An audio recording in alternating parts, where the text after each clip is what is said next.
tani ka ɲɛsin aw bɛɛ lajɛlen ma an b'a fɔ aw ye ko aw bisimila cɛsiri media kan u y'a fɔ jamukan aw ka jamukan man di i n'a fɔ ladala an b'a fɔ aw ɲɛna ko aw bisimila maa welelen b'an bolo bi mɔgɔ min don a ma se ale ko ka fɔ bilen barisa bɛɛ b'ale jɔ mɔgɔ min don a cɛsirilen don kosɛbɛ vie chère kɛlɛ la o ye mɔgɔ kelen de ye an ka jamana kɔnɔna na an bɛ mɔgɔ min dɔn yanni an ka taga yɔrɔ jɔn k'a fɔ aw ɲɛna aw mɔgɔ minnu bɛ yen k'aw bɛ fɛ aw ka feerefɛnw ani aw ka baara yɔrɔw olu ka lakodɔn aw bɛ se ka wele bila an ma an ka nɛgɛjuru sira la n'o ye 76 33 67 95 walima 79 36 64 38 k'a fɔ aw ye an jukɔrɔma dondolen don an ɲana kucu fɛ ni ale ye fini kalan na ba ye a bɛ fini kalan a bɛ finiw feere saki ni samara a b'olu bɛɛ lajɛlen feere sɛbɛnni kɔrɔ ale dagayɔrɔ bɛnnen don sɛbɛnni kɔrɔ ka ɲɛsin BNDA ma mɔgɔ minnu bɛ fɛ ka wele aw bɛ se ka nɛgɛjuru sira banba 73 48 20 19 tisi feerela ba fɛnɛ bɛ suguba kɔnɔna na immeuble babu yara la ni o ye baro gambi tisi modèle bɛɛ bɛ sɔrɔ ale fɛnɛ y'an ka sponsor ba dɔ ye a bɛ se k'ale wele nɛgɛjuru sira la 72 35 35 00 an b'a fɔ aw ye ko aw bisimila cɛsiri media kan u y'a fɔ jamukan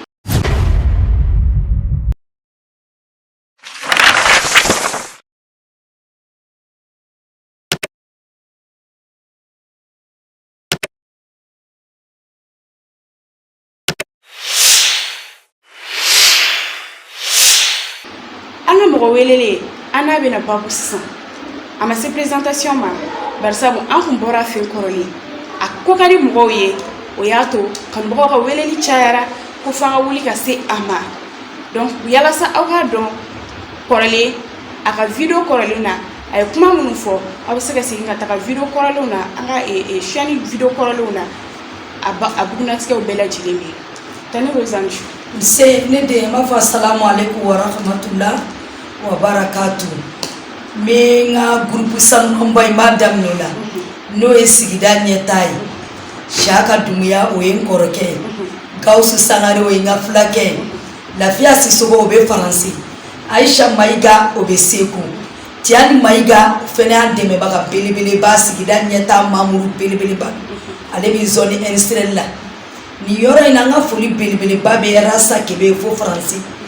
cɛsiri media nga foli belebele ba baw ye ka déplacer kana ne tata Rosi fe kana ɲininga vraiment baw fo ma ka sponsor fo mais ala deli ala ka publicité chama na ka chaîne ka mɔgɔw kana ni jus publicité mɔgɔw kana ni boisson publicité nga foli belebele ba be malien fɛn fɛn be an lajɛ tiɲɛ ɲɛfɛ minnu b'a la Instagram kan minnu b'a lajɛ YouTube kan minnu b'a la TikTok kan minnu b'a la Facebook kan an ka foli belebele ba be malien minnu bɛ Mali kɔnɔ minnu bɛ Mali kɔ kan an b'a fɔ bɛɛ ma assalamu alaikum wa rahmatullah wa barakatuh an bɛna sigi mun kɛ ala kana sitanɛ ɲiyɔrɔ sɔrɔ a la ma fi bisimila tani Rosa n'a fɔ ye ko émission tɔgɔ yɛrɛ b'a yira cogo min na o y'a fɔ bi an bɛna ɲininkali minnu k'i la a si tɛ an ka question ye i kanubagaw mɔgɔ minnu bɛ yen kunnasiri bɛ u la u bɛ sɔsɔli la tani Rosa ka ko la olu ka ɲininkaliw de bɛ yan nɔ i bɛ se ka a tiɲɛtigiya cogo min na walima k'a nkalontigiya i kanubagaw bɛ se ka faamuya sɔrɔ a la cogo min donc question fɔlɔ tani Rosa ko ka i ɲininka vie chère yɛrɛ ye jumɛn vie chère yɛrɛ vraiment cɛsiri media o diyara n ye kosɛbɛ n'i y'a mɛn vie chère ye gɛlɛya de n'i y'a mɛn vie o vie ka gɛlɛya a bɛ fɔ o de ma ko gɛlɛya vie chère yɛrɛ gɛlɛya de ni gɛlɛya bɛ yɔrɔ o yɔrɔ a bɛ fɔ o de ma ko vie chère nɔgɔya vie moins chère gɛlɛya vie chère gɛlɛya mɔgɔ si tɛ ala deli o la bɛɛ bɛ ala deli vie moins chère de la awɔ ko vie chère lutte daminɛnen ni sisan cɛ yadama i ye nɔya la bon alhamdulillah rabbil alamin n ye nɔya la mais n bɛ nɔ min nɔfɛ 100% m'o de sɔrɔ sinon n ye nɔya la n'i y'a jateminɛ an tun bɛ sukaro kilo san 100 ni yanni vie chère in ka daminɛ fɔlɔ an ye vie chère daminɛ ni mun ye parce que fin 2020 an ye meeting ba de organiser anya ya antu me sugaro sabishegi sugaro na bi konontona oye Mali tai importé antu mo sa keme ani wi keme ona na keme ni tana antu me sogo kulo sa keme duru estafuru la so keme nani binani ona na keme duru la ni kuma de on commencera ka vie chère kele damine mais on nana kuma mina on willa vie chère kele la ni malien kunya en famille ka an ta ke ko dumuni ko kele a flero mi bi malien shitunde do ni ngele ya ko ya famwa ni malien ku wulila an be ka bolo di nyogoma an wulila domi kono kulu bene ne be bifo an wulila ko sugaro ku be keme de la do o e Mali tai importé ku ye keme tai ni malien ku faralaunga sugaro flek keme ni binani muna samba so an be ka sugaro kulo sa binani nan mais bi an yan bolo jorom clé de boray o de la ni ye moko ya ka kola iba nyini bena faraka ni nana faraka ko imbe ke belebele mais do moko ma faronga de ala de barika do an ko ina bi ko ingera belebele de akera ko mi fiye yoro dayaro te fiye na an ko imbe ko mi fiye de bi parce que ala de barika do ala ni ala e barika do fitini na abeke belebele bay ni ala e barika bo belebele bala abeke fitini ambe ala deli jiye ko ni ba ke ala ka barika do ala awo chesiri meja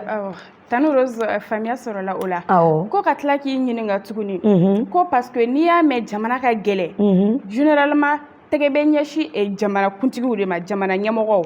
ko e visher damnena u y'a fɔ cogo min na ke e kun ɲɛsinen do jamana marabagaw de ma ko mais an bi don min n'a fɔ bi i ka video dɔ la ko ka bɔ ka taga boulevard la ke ko colonel Duru u bɛɛ ni marifa bi kile u ni marifa bi si e tɛna taga boulevard la ko yalima siran de do walima ko i sanna jamana marabagaw fɛ de bon alhamdulillah rabbil alamin i ka nin question diyara n ye olu malien kelenw de ne ka visière ta ka ke ko mine ɲɛsinen no jamana tigiw ma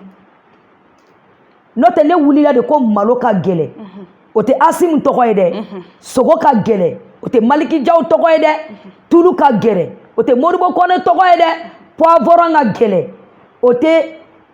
Sadio Kamara tɔgɔ ye dɛ ɲɔ ka gɛlɛ o tɛ colonel Wage tɔgɔ ye dɛ mais olu malienw de ye yɛlɛma don ko in na olu malien kelen minnu kungo k'u bɛ transition kɔ olu de sera ne ma ko ne bɛ far'u kan parce que ne ye mɔgɔ ye bi mɔgɔ min ye influenceuse ye influenceuse ye tuma jama ɲɛsinnen don mɔgɔ ma mɔgɔ min kanunen don jamaw fɛ olu malien kelenw de wulila ka taa IBK ka fanga bi boulevard sanfɛ danse ka mɔgɔ t'i profiter ne na n'i ka Mercedes kolo ye ne ta ye sogo ka gɛlɛ malo ka gɛlɛ n'u ka Mercedes tiɲɛnen don ne tɛ kɛ mɔgɔ si ka fasadi ye o de la ne ta hɛni t'a kɔnɔ olu malienw de kun y'anw ta kɛ k'anw ɲɛsinnen don transition ma sinon anw wulila de ko gɛlɛya tɛ mɔgɔ tɔgɔ ye o gɛlɛya diɲɛ bɛɛ de tɔgɔ ye anw wulila don min n'olu kun farala anw kan an k'o gɛlɛya kuma fɔ sisan b'a sɔrɔ an ka ɲɛmɔgɔw ye wari bɔ an ka trésor kɔnɔ n'o y'an ka jiginɛso ye ka dumuni bɛ suspensionné mais olu sigi sisan gɛlɛya kɛlen volcan de ye wulila ka na Tata Rose yɔrɔ ɲini ne fura dama ne ma ɲɛsin an ka autorité ma ne ɲɛsina gɛlɛya de ma hali sini ni autorité ye dɔ bɔ minɛnw prix la ne duralen don k'u fo parce que ne ko n ko nɔgɔya de ne nɔgɔya nana o ye ne ka ala deli de ye o an tɛ mɔgɔ contre la olu malien kelenw de y'an ka ko kɛ i n'a fɔ anw bɛ mɔgɔ kɔ bon wagati de ye tiɲɛ da anw ma u y'a ye sa gɛlɛya kɛra volcan de ye a bɛ bɛɛ ka bulonda la maa min b'i yɛrɛ kalama o i na essence sisan gɛlɛya la maa min t'i yɛrɛ kalama o i bɛ sukaro sanna gɛlɛya la maa min b'i yɛrɛ kalama i bɛ malo sanna gɛlɛya la danse ka anw y'an bolo ɲɛsin yɔrɔ min tile bɔra yen olu malien kelenw minnu kun b'o ko nu ka anw bɛ transition kɔ bi olu de farala anw kan ka k'anw ka faniw sinon anw fura dama anw bɛ liti kelen min na anw b'o de la ni sogo prix jiginna anw duralen don k'a fɔ parce que an ka laɲini y'o de an b'a fɔ alhamdulillah rabbil alamina ni tulu prix jiginna an b'a fɔ alhamdulillah rabbil alamin ni ɲɔ prix jiginna an b'a fɔ alhamdulillah rabbil alamin ni engrais prix jiginna an b'a fɔ alhamdulillah rabbil alamin mais olu de bɛ ka nin cuca bɛɛ fɔ sinon anw ma dɔwɛrɛ fɔ ni vie chère kɛlɛ tɛ o malo ka gɛlɛ sogo ka gɛlɛ tulu ka gɛlɛ on a faim anw y'o de fɔ mais olu yɛlɛma in bɛɛ bɛ ka bɔ olu maliyɛn kelen de da sinon depuis anw dɔnna ni turunin mun ye an m'o di o anw dɔnna ni vie chère de Mali kɔnɔ wa an b'o de kɛ fo Ala ka saya s'an ma don min a ma daminɛ yɛrɛ fɔlɔ ninnu ye transition de ye hali président élu démocrate n'i nana ni vie chère bɛ yen an b'a fɔ de baara de don baara mun tɛna dabila o olu de bɛ k'u yɛrɛ sɛgɛn sinon anw bɛ nin na de fo Ala ka saya s'an ma don min i y'a faamu wa awɔ. Ok, donc ko ni vie chère fɔra bɛɛ lajɛlen hakili bɛ taga Tani Rose Gawusu Saka ko kɔsa fɛ i ka video dɔ la i ɲininkara ko yalima i ni mɔgɔ wɛrɛw bɛ se ka baara kɛ ɲɔgɔn fɛ wa k'e ko i ni mɔgɔ tɛ se ka baara kɛ ɲɔgɔn fɛ ko yalima ɲɛngoya dɔ tɛ o la wa. Bon mɔgɔ bɛ ɲɛngoya de n'i y'a sɔrɔ i ma fa alhamdulillah rabbil alamin ne ye commerçant de n tɛ balo vie chère la Saka tɛ balo a la Gawusu Sangare tɛ balo a la anw de ye vie chère daminɛ kuma min na maliyɛnw tɛ se ka kuma kuma min na bɛɛ daminɛlen don bɛɛ bobolama don bɛɛ sirannen don bɛɛ kɔnɔ falen don i b'a fɔ ko volcan n'i tɛ se ka kuma kuma de bɛ mɔgɔ la n'i kuma n'o kuma i bɛ dɔn anw kumana kuma min ni vie chère wɛrɛ kun kuma n'o kuma an tun b'u fara an kan mais anw kumana kuma min maliyɛn bɛɛ bobolama don anw kelen k'an ka wale ta mɔgɔ de bɛna fara anw kan sinon an tɛ fara mɔgɔ kan ni mɔgɔ min intéressé don n'i nana on est là an ka porte dayɛlɛlen don mais anw ka bon bi k'an bɛ taa fara mɔgɔ kan parce que anw kɛra éclair de an dɔnnen don mondialement an dɔnnen don Mali kɔnɔ an dɔnnen don diɲɛ mɔgɔ fɛ diɲɛ bɛɛ bɛ anw dɔn bi dans ce cas anw kɛra baji de ye dancogo t'an na an bɛ komi kɔgɔji ni mɔgɔ min nana i bɛna fara anw kan de sinon anw tɛ taa fara baji kan dɛ baji kɛra cogo cogo kɔgɔji ka bon n'a ye kɔgɔji bɛ baji kunu de k'i sigi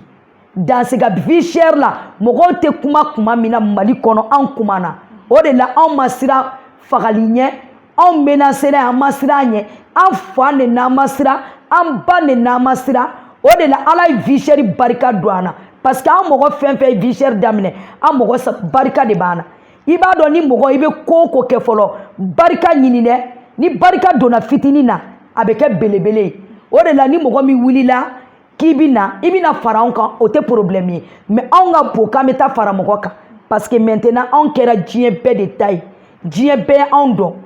hali n'i ma an tɔgɔ mɛn ni mɔgɔ Tata Rose tɛ nin ye de bɛɛ b'an dɔn alhamdulillah madame combat la vie chère an kɛra mondial ye diɲɛ bɛɛ b'an dɔn ni mɔgɔ min intéressé len don i bɛna fara anw kan mais anw de tɛ taa fara mɔgɔ kan parce que maaw tɛ se ka kuma min anw kumana mɔgɔw ɲɛ fiyɛnen don kuma min anw de y'an ɲɛ yɛlɛ mɔgɔw kulo gerenen don kuma min anw de y'an kulo dayɛlɛ dans ce cas on n'a pas intérêt ka taa fara mɔgɔ kan mɔgɔ de bɛna fara an kan. D'accord, donc mɔgɔ kana fara o kan parce que mɔgɔ dɔ bɛ se ka na groupe la i b'a sɔrɔ laɲiniw tɛ kelen ye a tigi ni a nakan don min b'a kɔnɔ o bɛ yen nɔ ani a bɛ min yira o la ani a bɛ min yira o la certainement a bɛ se ka kɛ kelenw tɛ yalima ni mɔgɔ nana fara aw kan sisan nɔ aw ka laɲini ni mɔgɔ min ka laɲini tɛ kelen ye mais a bɛ ka yira o la k'a fɔ ko ale fana bɛ ka vie chère de compagnie o ko bɛ kɛ cogo di. Bon bɛɛ ni ŋaniya de don i ye mun fɔ effectivement i ye kumaba de fɔ nin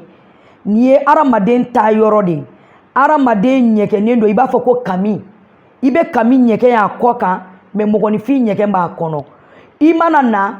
n'i nana anw ka vie chère taabolo ye cogo min i nana dɔn anw bɛ baara kɛ ni tiɲɛ de ye parce que tiɲɛ ye fɛn de ye ale tɛ tɛrɛmɛ nkalon kɔ ye lebu de ye n'i ye nkalontigɛla i ni nkalon mun nana i n'o bɛ segin n'i ye tiɲɛtigi ye tu vas travailler avec nous o tɛ problème ye n'i ye tiɲɛtigi ye n'anw bɛ baara kɛ mais n'i ye nkalontigi de ye i ni nkalon mun nana o nkalon de b'i lasegin nkalon kɔ ye lebu de ye mais tiɲɛ tɛ tɛrɛmɛ mɔgɔ n'i bɛ parce que an ka vie chère an y'a daminɛ ni tiɲɛ de ye o de ye bi d'a ma ni nkalon de tun b'a kɔnɔ san b'a sɔrɔ anw danna sira la i b'a ko vie chère tɔw danna sira la vie chère tɛ Mali kɔnɔ n'anw tɛ o mondialement n'i ko vie chère Saka Doumbouya Gawusu Sangare madame combat la vie chère Rose dɔw b'a fɔ Rose Poivron dɔw b'a fɔ Rose Ba bɛɛ ye tɔgɔ da ne na Bamakɔ o ye Ala ka kɛ de ye Ala tɛ tɔgɔ di bɛɛ ma dans ce cas n'i nana anw sɔrɔ cogo min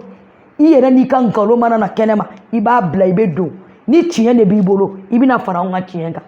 Ok, donc an bɛna an da don trophée ko kuma na. O diyara n ye. Sani an ka taga yɔrɔ jan an b'a fɔ ko i félicitations. Merci beaucoup. Trophée sɔrɔla en tant que femme leader. An bɛ se k'a fɔ trophée sɔrɔla en tant que femme leader. O don. Donc mɔgɔw kɛlen don ka ŋunuŋunu kuma caya. Dɔw b'a la ko trophée k'i t'a mérité. Ko parce que k'i bɛ réseaux sociaux ko kuma de kɛ. Ko i bɛ ka fɛ vie chère mun combattre. Ko yalima ko a jaabi kɔni ma bɔ fɔlɔ. U bɛ se k'a fɔ k'u ma jaabi ye. Ko dɔ ma bɔ foyi prix la. Donc k'i ye trophée sɔrɔ. Yalima trophée k'i y'a san de wa. Ko yalima i y'a sɔrɔ cogo di. U bɛ fɛ k'a faamuya. Vraiment i k'o question diyara n ye. Olu de b'o miki-maki n'a ta olu b'o dɔn de. Mɔgɔ min ye trophée di ne ma depuis n wolola m'a ye ne le 26 tɛmɛlen tɛ.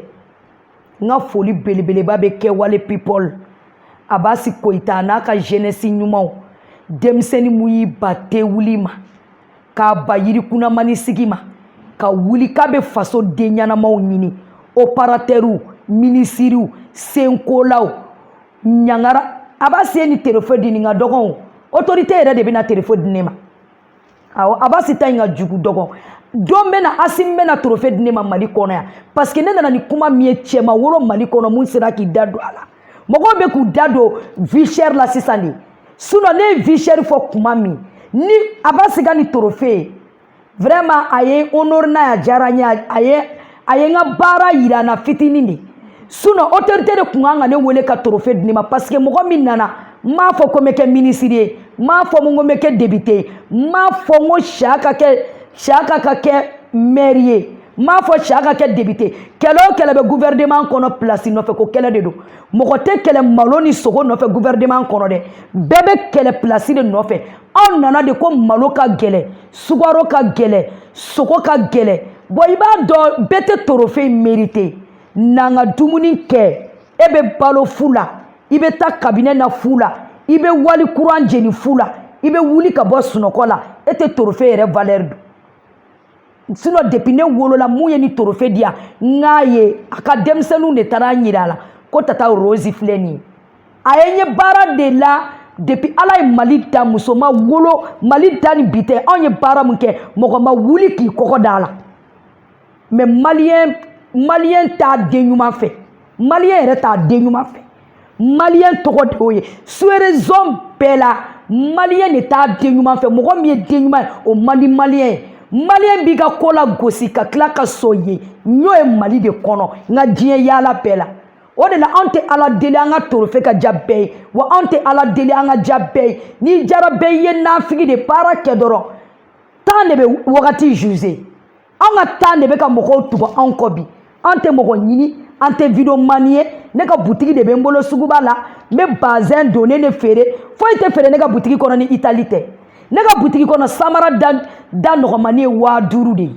a moins cher de 5000 de ne ka samara b'a daminɛ 10,000 olu de bɛ ne fɛ yen ne ka bazin 3 mètres da nɔgɔmani ye 7000 de dansika intérêt t'anw kan k'an bɛ taa an ka wari don trophée la mais an ka kɛwale trophée in yɛrɛ tɔgɔ de y'o ye o i ye kɛwale min kɛ o de bɛ d'i ma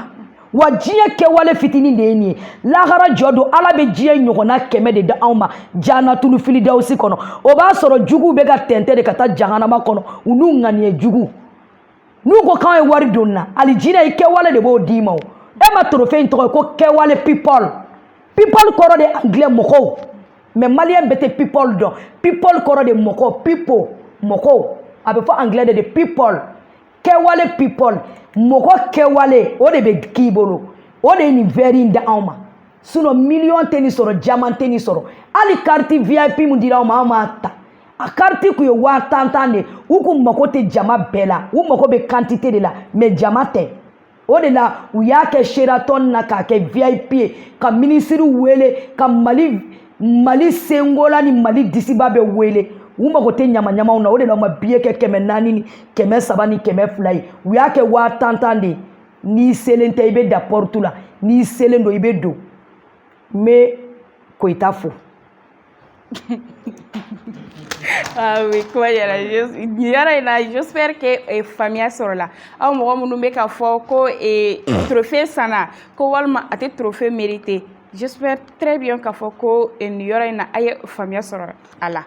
Tani Rose, o tɛmɛnen kɔfɛ ka bɔ yen nɔ ko yalima o ko ni e hakili bɛ min na n'i y'a sɔrɔ yalima k'i bɛ ni i sen bɔ vie chère kɛlɛ la walima i bɛna continuer ka taga ni a ye de. Bon ne hakili bɛ mun na o ye politique de ye, ne furadama bɛ politique kɛ depuis Ala ye ne dan ne ye politicien de ye, ne bɛ politique la depuis 2002 ne n kɔrɔkɛ, wa an hakili bɛ mun na ka élection organiser ni politicien mun nana an n'i bɛ alliance kɛ ka président ɲuman sigi ka ministre ɲumanw nati ka vie chère continue fo ka taa dugukolo meleke. Ne tɛ don bureau kɔnɔ dɛ, suguba bɛ ne bɔ parce que suguba ye fɛn bɛɛ di yan, n bɛ jako mun na alhamdulilayi rabbil alamin, n bɛ barika da Ala ye, mais cɛdenw bɛ n bolo minnu bɛ kɛ ministre ye, cɛw bɛ n bolo minnu bɛ kɛ député ye, cɛw bɛ n bolo minnu bɛ kɛ directeur baw ye parce que n ka di mɔgɔw ye. Ala ye diɲɛ di yan bi, musow bɛ n nɔfɛ, cɛw bɛ n nɔfɛ. Ne ma politique kɛ ma perdu ya, diɲɛ yɛrɛ politique de. I bɛ politique de kɛ k'i denmuso ŋanaw don baara la, k'i denkɛ ŋanaw ta k'u don baara la. Politique nin dɔrɔn de ye. Mais ne kɔni bɛ continuer n ka vie chère fɛ fo ka taa dugukolo meleke. Fo ne sara don min ka taa da n kini kɛlɛ kan. Sinon vie chère in na ne t'a bila togo la o. Parce que mɔgɔ tɛna wari di ne ma, ne ma deli ka mun ye. Alhamdulilayi rabbil alamin, n tɛ se tɛ ye, n yɛrɛ bɛ n débrouiller.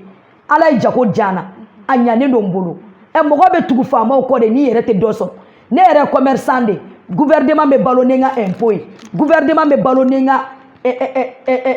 douane ye, n bɛ douane sara, n ka minɛn bɛ don. Hali le 13 n ka minɛnba natɔ don ka bɔ Italie, a wari bɛ ta de k'a bila trésor kɔnɔ, n bɛ impôt sara. Alhamdulilayi, ni mɔgɔ b'a da don fasoko la anw de don, mais Mali kɛra gajaba ye, mun bɛ se o da b'a la, mun bɛ te wuli o da b'a la, hali forfait sɔngɔ tɛ mun bolo o da bɛ Mali ko la, Mali ma bin wa? Sinon bɛɛ da man ka don fasoko la. N'i y'a mɛn vie chère, commerçant de da ka ɲi vie chère la parce que ne bɛ sugu kɔnɔ depuis sɔgɔma fo 20h, ne ye boutique datugu 20h de ka na so. I m'a faamu wa? N'i ko ko vie chère i b'a ɲini commerçant de bolo. Anw de bɛ se k'an da don vie chère la k'a tɛntɛn i b'a fɔ mugu tɛntɛn bɛ bɔ cogo min, wa ne da bɛ vie chère la fo ka taa dugukolo minɛ, fo ne sara don min o ye n ka diɲɛ bannen. Ne b'o la, Saka b'o la, Gawusu Sangare b'o la, Lafiya Sisoko b'o la, Arasa Kebe b'o la. Mɔgɔ bɛ sɛgɛn faso baara la n'i ma sa, i bɛ faso baara de kɛ fo ka t'i san. Olu bolo k'anw ye ko daminɛ de ko hali n'i ye miliyari 100 d'anw ma bi anw bɛ continuer vie chère la, an t'a bila.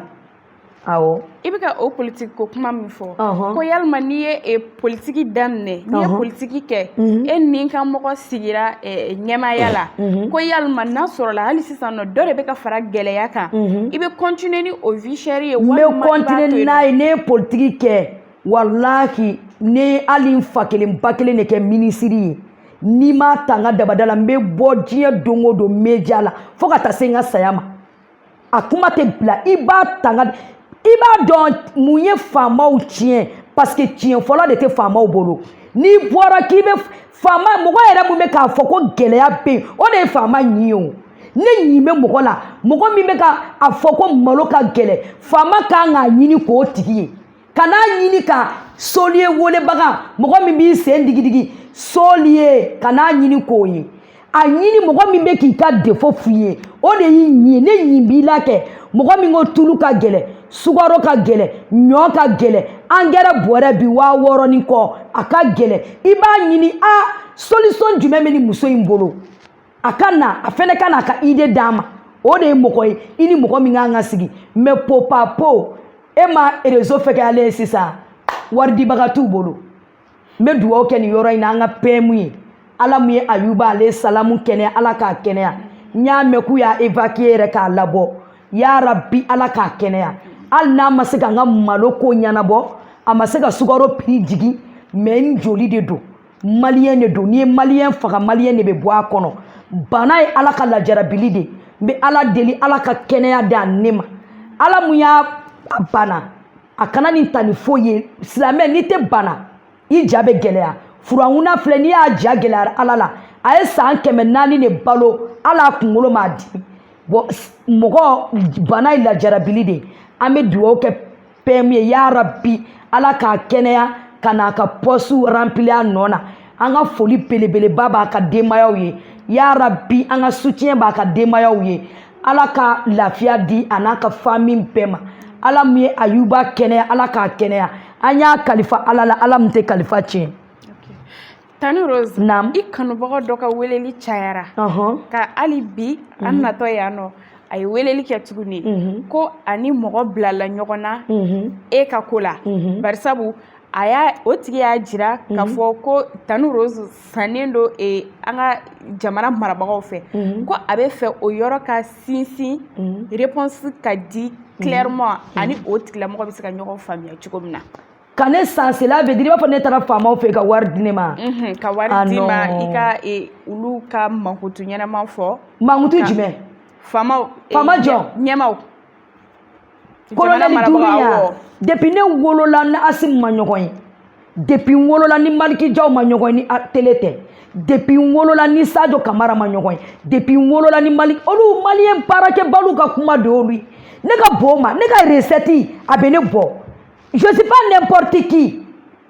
Ni so ɲɔgɔn bɛ mɔgɔ min bolo ne tɛ misikina ye koyi olu bɛ boli la faamaw ta nɔfɛ ne bɛ si mun kɔnɔ faamaw tɛ si a kɔnɔ parce que autorité impote mɔgɔnin tɛ jamajɛ wari ye dɛ ça c'est à moi nin ye ne kelen de ta ye cɛ ka facture tɛ ne de y'a cɛncɛn san ka ciment san k'a fer 12 san k'a fer 8 san k'a safu kɛ k'a béton san n ka so minɛ n taara kɛ 40 pieds de kɔnɔ Turki ka na Istanbul ne ka ni karo a bɛɛ bɔra Turki je suis pas n'importe qui n'aw ma deli ka boli faama nɔfɛ depuis Ala y'an da u y'an wele siɲɛ 2 gouvernorat la Saka Doumbouya sigilen filɛ Gawusu Sangare b'a ka so ko solution jumɛn b'an bolo an y'a f'u ye dɔ ka bɔ malo prix la u y'an wele Kuluba solution jumɛn b'an bolo conseil an y'a f'u ye u y'a sɛbɛn komi i ka papier filɛ u bolo cogo min k'an ka taa k'u b'an wele fo an filɛyɔrɔ mun b'an wele an bɛ taa mun minɛ faamaw la mɔgɔ de b'a Asimu ye Asimu ni marifa bɛ yaala la cogo min garde 2 millions b'a nɔfɛ Asimu bɛ ye ten de n'olu bɛ Asimu ye u ka taa n'Asimu de bɛ wari di mɔgɔ ma Asimu bɛ marifatigɛ de ɲimi koyi e ma ye ne bɛ viseur kɛlɛ la Asimu t'a dɔn ko fiɲɛ wulila o tɛ duman dɔn marifatigɛw ye sanafɔ de ye u ka taa ni wari de bɛ yen u ka taa Asimu b'u ɲɛ ye Asimu yeli bɛ ten de Asimu u ka taa pick-up mugan b'a nɔfɛ ni jali minnu bɛ Asimu nɔfɛ u ka taa n'i ko saba n'Asimu tɛgɛ bɛ di mɔgɔ ma ye a ye Burkina président nana Asimu y'i tɛgɛ d'a ma mais a y'a tɛgɛ di Macky Sall ma o ok j'espère que i ye faamuya sɔrɔ fɔ ye dɛ dɛrɛmɛ ma di ne ma dɛ ni wari ko de b'ale la ka taa Asimu bɛ yen pick-up tan b'a nɔfɛ ni janu bɛ yen c'est pas n'importe qui hein a ka taa faamuya sɔrɔla la u b'o faamu o t'a jaga o tɛ tiɲɛ de Tani Rose wagati bɛ ka an ta an tɛgɛ ma yalima ni kumakan laban b'i bolo ka ɲɛsin i kanubagaw ma bon vraiment n bɛ n kanubaga bɛɛ fo minnu bɛ kɛlɛ kɛ ne nɔfɛ n b'u deli sabali de ka ɲi fɛn bɛɛ la kɛlɛ ninnu k'a to yen ne mɔgɔ min ye Tata Rose fa n'a ba neni u k'u to yen fa b'u bolo fa nin ba neni ye genbaloni de ye n'i y'a segin kogo la a bɛ segin i ma maa si ma bɔ sanfɛ ka bi bɛɛ ye muso dɔ ka kalo 9 ye minnu b'a fɔ tanti Rose saralen don a y'a f'u ye ko Asimu ka bulonda yɛlɛlen don ka taa Asimu b'u ɲɛ ye Maliki Jaw b'u ɲɛ ye Modibo Kone b'u ɲɛ ye ne ma se yen dɛ olu ka taa ne kɔni bɛ suguba de kɔnɔ Rose b'a ka boutique la 24 heures sur 24 heures ne ye femme battante de je suis pas n'importe qui et puis je suis pas chômage ne tɛ chômage ye ne tɛ daga sunɔgɔ kɛ dɛ moi je travaille ne bɛ baara de kɛ fo ka taa n sa don min n bɛ balo halala la i y'a faamu Asimu ma deli ka ne wele fɔlɔ n'a ye n wele maliyɛnw b'a mɛn n'a ye fɛn di yan maliyɛnw b'a mɛn n t'a dogo mais bi Asimu ma deli k'an wele n'aw mago bɛ Asimu na a ye taa ani marifa bɛ yen ne b'o de fɔ a ye marifa b'a bolo a n'a bɛ si a n'a bɛ wuli a b'aw ɲɛ n'a wariko de b'a la a ye taa n'ale bɛ wari di sanafɔ de don a tɛ dɛrɛmɛ d'aw ma n ka foli bɛ maliyɛn bɛɛ ye kɛrɛnkɛrɛnnenya n ka sigida ɲɛtaa belebeleba ye Saka Doumbouya bɛ yen Gawusu Sangare bɛ yen Arasa Kebe bɛ yen Aisha Mayiga n ka foli belebeleba b'a ye fo Seku Lafiya Sisoko n ka foli belebeleba b'a ye Tijani Mayiga n ka foli belebeleba b'a ye maliyɛn fɛn fɛn b'an suit fɛn fɛn sɔgɔlen don ninnu ka média la aw ka na ni publicité ba ye n ka foli belebeleba b'aw ye toujours madame combat la vie chère an bɛ ɲɔgɔn bolo. mais kuma dɔ t'i bolo k'a fɔ i n'a fɔ ni parce que question minnu dira ma n y'olu de poser n'a sɔrɔla yɔrɔ dɔ bɛ e bolo e bɛ fɛ ka yɔrɔ min k'a la y a pas de problème bon alhamdulilayi kuma foyi tɛ n bolo bi n bɛ maliyɛn bɛɛ fo vraiment n kɔni bɛ mun ɲini autorité fɛ u ka fɛɛrɛ kɛ dumuniw ka suspension ye u ka dɔ bɔ sogo prix la muso caman bɛ k'an wele sogo kilo 600 700 wari tɛ maliyɛnw bolo autorité filɛ nin ye u tɛ dumuni ko gɛlɛya dɔn malo jiginɛ b'olu bolo ɲɔ jiginɛ b'u bolo sukaro jiginɛ b'u bolo fantanw de bɛ mali kɔnɔ yan kɔngɔ b'u la maliyɛnw bɛ kule la sɔrɔ dɔgɔyalen don u ka fɛɛrɛ kɛ u ka dun ka fa sabati kɔngɔ bɛ maliyɛnw na dɛ n'u sigilen don u ka wuli k'i jɔ wallahi maliyɛnw degunnen don bi isansi bɛ ka taa ni mɔgɔw ka budget de ye ouvriers bɛ tilengan ne wele maneburuw bɛ tilengan wele siman feerelaw bɛ tilengan wele dédoiement u ka fɛɛrɛ kɛ u ka dɔ bɔ dumuni dédoiement la fɛn fɛn dumuni u ka dɔ bɔ a dédoiement la fɛn fɛn monopole ko ye kɛrɛnkɛrɛnnenya la autorité a ye monopole papier fara mɔgɔ saba k'i dabali 20 et quelques millions de personnes joli la mɔgɔ saba ka don ni sukaro ye mɔgɔ saba ka don ni tulu ye vraiment a kan ka interdit mali kɔnɔ a ye dayɛlɛ bɛɛ ka don ni minan ye o de kɔni ka di madame combattre la vie chère monopole ko ka ban pewu ni million 1 bɛ mun bolo o ka taa Mauritanie o ka taa tulu ni sukaro ta ni million 2 bɛ mun bolo o ka taa Mauritanie o ka taa tulu ni sukaro ta essence fɛnɛ ka monopoliser ko ka ban bɛɛ ka don ni gasoil ye bɛɛ ka don ni essence ye bɛɛ ka don ni jet ye kɛrɛnkɛrɛnna jet bɛ kɛ avion de kɔnɔ bɛɛ ka don n'a ye n b'o de ɲini autorité fɛ n'i bɛ fɛ jamana ka ja Bamakɔ nɔgɔlen don bi ɲama partout suguba ɲama yɔrɔ tolen don depuis ala ye mali da a ma deli ka nɔgɔ komi ni transition ye ɲamacɛlaw ko k'u ka juru bɛ trésor la autorité a ye fɛɛrɛ kɛ a ka ɲamacɛlaw ka wari di pour que ni jɛya tɛ yɔrɔ yɔrɔ kɛnɛya tɛ sɔrɔ yen ɲama de bɛ ka kɛ 50 kilos kɔnɔ bɛ k'a bila gitɔrɔnda la ministres bɛ tɛmɛ a la président bɛ tɛmɛ a la u bɛɛ ɲɛ b'a la 100 kilos bɔyɔrɔ falen don ɲama na nɔgɔ b'an kan kɔngɔ b'an kan insécurité b'an kan vraiment n bɛ mun ɲini u k'u jija nin fɛn 4 na kɛnɛya dumuni ani baloko ani sécurité ko monopole ko ka ban o de ye ne ka kuma laban ye n ka foli bɛ maliyɛn bɛɛ lajɛlen ye a n'aw ka cɛsiri media cɛsiri media merci ok ni de tun ye aw tulo ani aw ɲɛ garizigɛ ye ka kɛ ni bidonya ye en espérant que aw ye faamuyaba sɔrɔ a la aw mɔgɔ minnu ye question posé an y'aw ka question bɛɛ lajɛlen ta en compte ɲininkali ka ca wagati ka surun donc question essentielle an y'olu de ta k'u tɛngu Tani Rose la et j'espère que aw ye a faamuya mɔgɔ minnu bɛ k'a fɔ Tani Rose sanna walima a ka vie chère kɛlɛ kun ye min ye aw ye faamuya sɔrɔ a la an b'a fɔ aw ɲɛna hali sisan nɔ an tɛ sɛgɛn an tɛ ɲina an ka sponsors an b'u fo n'o ye Agnana Couture ani Baru Gambi Boli Textile la n'o o bɛ suguba kɔnɔna na an b'a fɔ aw ye ko aw kan bɛn wagati nataw la o y'a fɔ jamukan cɛsiri media kan ni ala sɔnna a ma